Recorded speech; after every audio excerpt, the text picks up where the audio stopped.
Yo me llamo Elke Krylewski y soy directora del Departamento Educativo en el Memorial y Centro Educativo Casa de la Conferencia de Wannsee, en Berlín. La Casa de la Conferencia de Wannsee es aquel sitio donde el 20 de enero de 1942 se reunieron 15 representantes del régimen nazi y de las SS para discutir cómo ellos querían asesinar a 11 millones de judíos europeos.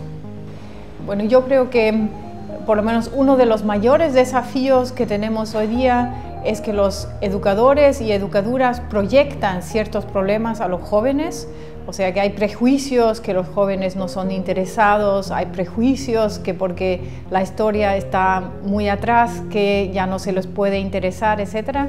Y los adultos proyectan problemas que no existen y proyectando esos problemas crean problemas reales.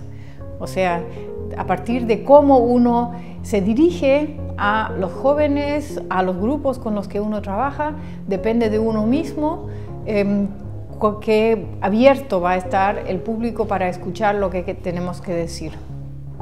Yo creo que en primer lugar tenemos que transmitir conocimientos sobre los hechos históricos, ambos, sobre el Holocausto y también sobre lo que pasó hoy. Y hay que hacerlo, yo creo, de una forma de no confundir al público, de no mezclar las cosas desde un principio, sino dar lugar, dar campo para que se cree un fundamento para poder comparar, para poder igualar, para ver dónde hay analogías, dónde hay paralelidades, etc.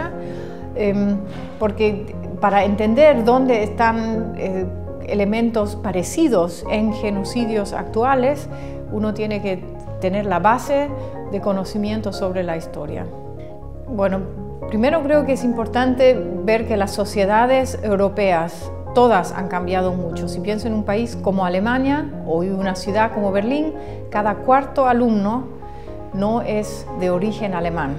O sea, tenemos en las clases jóvenes que son descendientes de perpetradores, pero también tenemos muchos alumnos que son descendientes de países que fueron víctimas del régimen nazi. Entonces, eso es primero importante. Segundo, creo que es importante que no hay una sola reacción. Hasta hoy día tenemos jóvenes que reaccionan sumamente movidos, que se sienten culpables por lo que sus bisabuelos, porque ahora hablamos de los bisabuelos, hicieron, los crímenes que cometieron, y también hasta ahora encontramos jóvenes que rechazan confrontar lo que pasó o a nivel familiar. No rechazan la historia, pero a nivel familiar crean mitos de resistencia, mitos de gente que ayudó, etcétera. Eso también hay, pero como lo digo, tenemos todo un espectro grande de reacciones.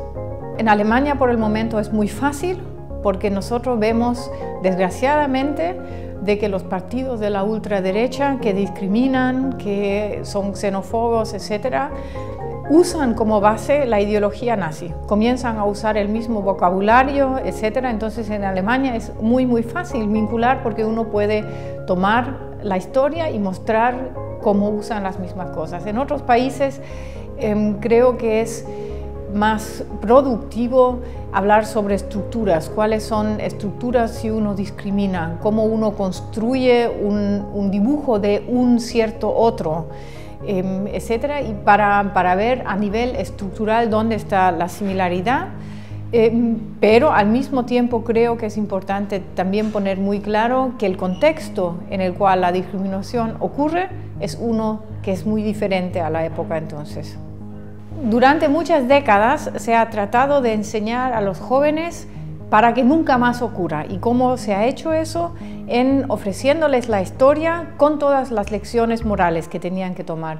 Y hoy día tenemos los resultados de encuestas donde los jóvenes dicen que no quieren saber más del tema. O sea, los jóvenes están en general muy abiertos para el tema, pero no quieren que los adultos les digan qué es lo que tienen que aprender de eso.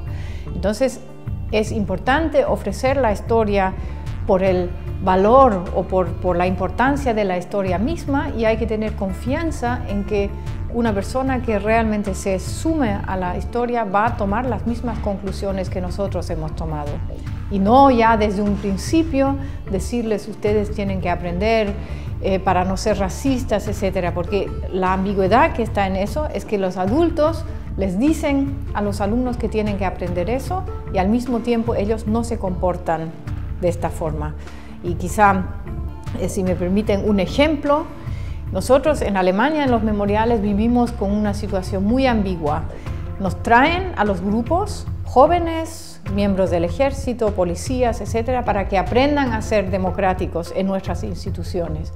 Pero la forma como organizan esos viajes son de una forma totalmente indemocrática.